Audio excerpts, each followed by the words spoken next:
शादी का सपना दिखाकर भरोसा जीतना, फिर नकदी और जेवरात लेकर फरार हो जाना।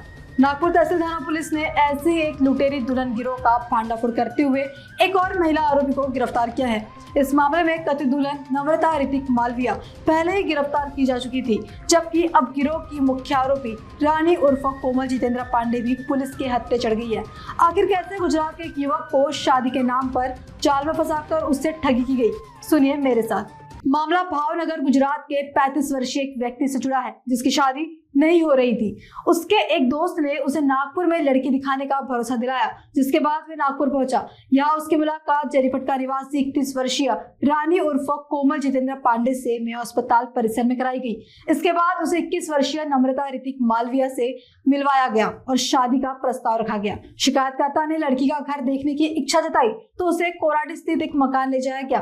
वहां जल्दबाजी में उसी दिन शादी करने की बात कहकर 69,000 रुपए नकद और जेवरात ले लिए गए। इसके बाद सभी लोग शादी कराने के बहाने बरडी पहुंचे, लेकिन वहां अचानक एक व्यक्ति पहुंचा और संबंधित वधु को अपनी पत्नी बताते हुए हंगामा करने लगा। विवाद के दौरान गिरोह के सभी सदस्य मौके से फरार हो गए। ठगी का एहसास होने पर पीड़ित ने पुलिस में शिकायत दर्ज कराई। जांच के दौरान पुलिस ने पहले संबंधित वधु को गिरफ्तार किया।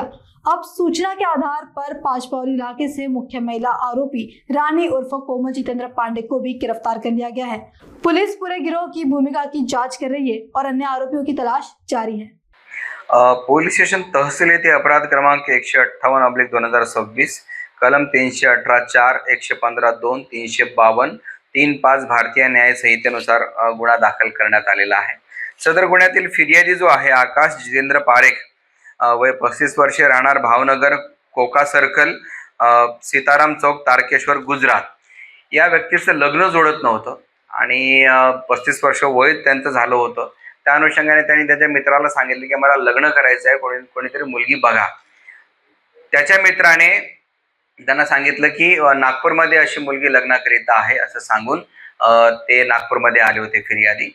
यामध्ये यातील जी प्रमुख महिला आरोपी आहे राणी उर्फ कोमल जितेंद्र पांडे यांनी सदर फिर्यादीला मेयो हॉस्पिटल या परिसरामध्ये भेट घेतली आणि यातील जी म्हणजे प्रस्तावित लग्न करण्याची जी वधू होती तिचं नाव नम्रता ऋतिक मालवीय, वय 21 वर्षे, यांच्यासोबत भेट घालून दिली।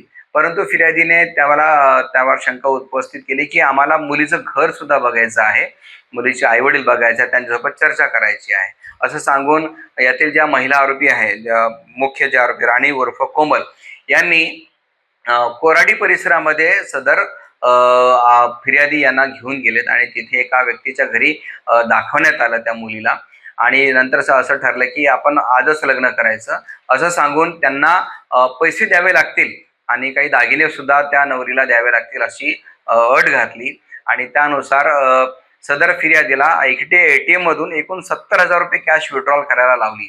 तसेच त्याच्याकडे जे काही दागिने होते ते दागिने सुद्धा त्या जी प्रस्तावित वधू होती त्या वधूने त्या फिर्यादीकडून घेतले होते।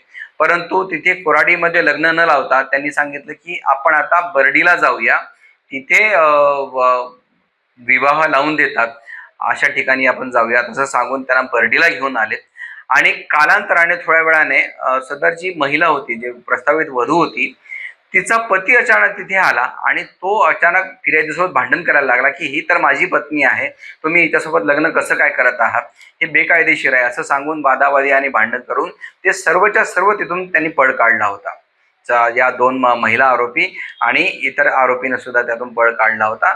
अशी तक्रार आमच्याकडे फिर्यादीने दिल्यानंतर आम्ही सदर पोलीस स्टेशनला तहसील पोलीस स्टेशनला गुन्हा दाखल केला होता आणि यापूर्वी यामध्ये नम्रता ऋतिक मालवीय या महिलेला अटक केली होती।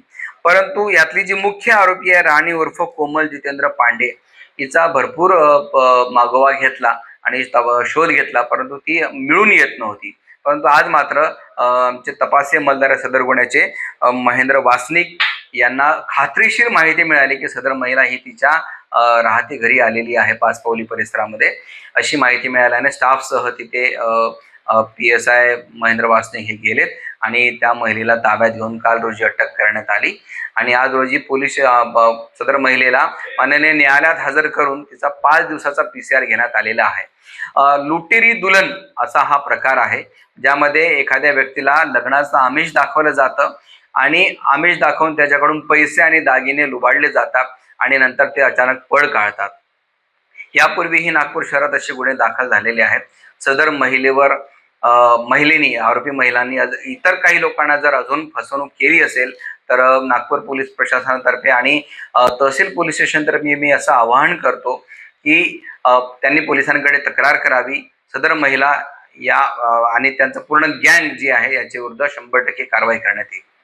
सदर मुख्य महिला आरोपी कोमल पांडे हिच्या विरुद्ध अजून काय रेकॉर्ड आहे याची आम्ही तपासणी करत आहोत आणि त्यांची संपूर्ण गँगची मोडस हीच आहे की एखादी जो गरजू व्यक्ती आहे, जो ज्याचं लग्न लवकर होत नाही आहे किंवा त्याच्या काही अडचणी आहेत, अशा व्यक्तीला गाठणे आणि त्याला पैशाचं अट घालून किंवा त्याला लग्नाचं आमिष दाखवून त्याला फासणे आणि त्याच्याकडून पैसे आणि दागिने लुटून पसार होणे अशी यांची मोडस आहे आणि त्याच मोडसनुसार सदरचा गुन्हा झालेला आहे.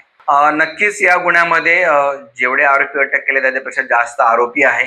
आम्ही या गुन्ह्याच्या अगदी मुळापर्यंत जाण्याचा प्रयत्न करतोय. नेमके किती आरोपी आहे, त्यामध्ये महिला किती, पुरुष किती, कोण कोण सामील होतं, ज्यांच्या घरी सदर मुलीला दाखवण्यात आलं होतं ते कोण नेमके आहेत, याचा सुद्धा आम्ही सखोल तपास करून या गुन्ह्याच्या मुळाशी जाण्याचा प्रयत्न करीत आहोत. कालच सदर मुख्य आरोपीला अटक केलेली आहे आम्ही. अजूनपर्यंत रिकव्हरी व्हायची आहे. याच्यामध्ये जे काही पैसे आणि दागिने त्यांनी लुबाडून नेलेले आहे ते सगळे रिकवर करण्याचा आमचा प्रयत्न आहे. पुलिस प्रशासन ने नागपुर वासियों से अपील की है कि शादी के नाम पर किसी भी अनजान व्यक्ति या बिचौलिए पर बिना जांच पड़ताल भरोसा न करे। यदि इस तरह की किसी घटना की जानकारी हो तो तुरंत पुलिस को सूचित करें।